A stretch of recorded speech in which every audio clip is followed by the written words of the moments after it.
بسم الله الرحمن الرحيم. النهاردة ان شاء الله عامله لكم ريفيو عن حلة الرز اللي بالكهرباء. زي ما انتوا شايفينها حلة كده بتسع يعني 2 كيلو رز 3 كيلو رز بتتعمل في يعني بالظبط 20 دقيقة وبتاخدي منها احلى رز. فان شاء الله النهارده هصور لكم الحلة دي بالكهرباء. هي حلوة جدا وحلوة قوي كمان للناس اللي بتعمل دايت، علشان خاطر احنا ما بنحطش فيها سمنة ولا اقدام كتير، وهي بسيطة جدا. وزي ما انتوا شايفين الحلة اهي، دي طبعا الجزء الداخلي، ودي الحلة اللي احنا هنسوي فيها الرز بتاعنا. دي حلة رز بالكهرباء. انا غسلت كوبايتين رز بسمتي، كوباية زي ما تحبي. حلوة قوي كمان في رمضان، سريعة جدا يعني قبل الفطار بحاجة بسيطة كده نعمله، ما بياخدش وقت. طبعا بحط البهارات بتاعتي عادي جدا. الرز البسمتي حطيت كركم، هحط الفلفل الاسمر بتاعي، هحط الملح، الحاجات اللي الطبيعية اللي انتي بتعمليها عادي، ما فيش اي مشكلة. هحط الملح،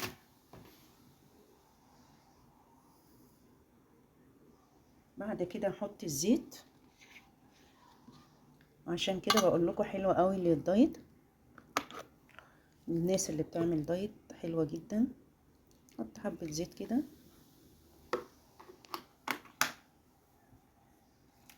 والعيار المية الطبيعي اللي احنا بنعمله عادي جدا.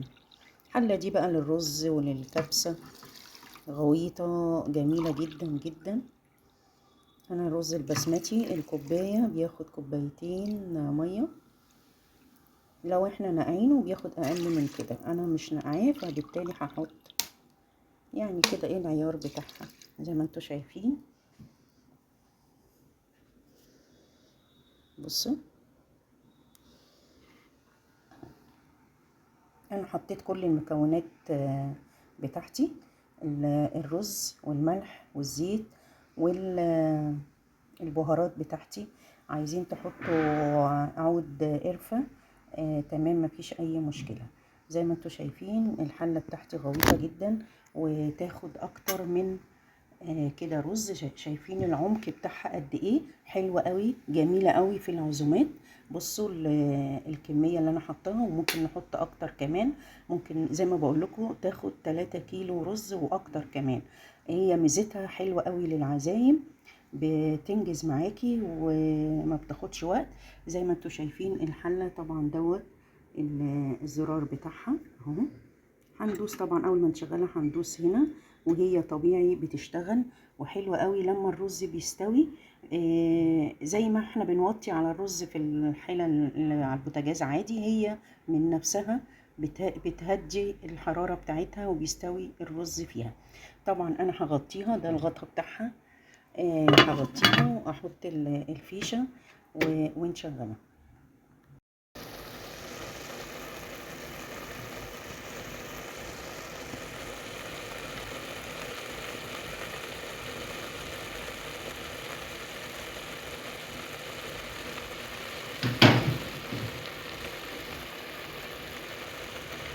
زي ما انتوا شايفين بقى البخار طبعا بيجي على الكاميرا.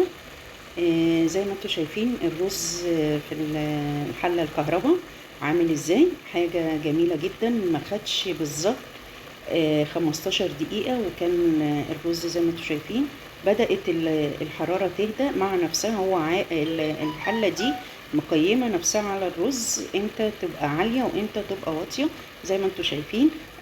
انا طبعا لما دوست على زرار الباور ده احمر، اول ما الزرار دوت يصفر يبقى كده تمام النضج وتمام ان الرز استوى معايا. او ده الاحمر ده معناه ان هو لسه في السوا.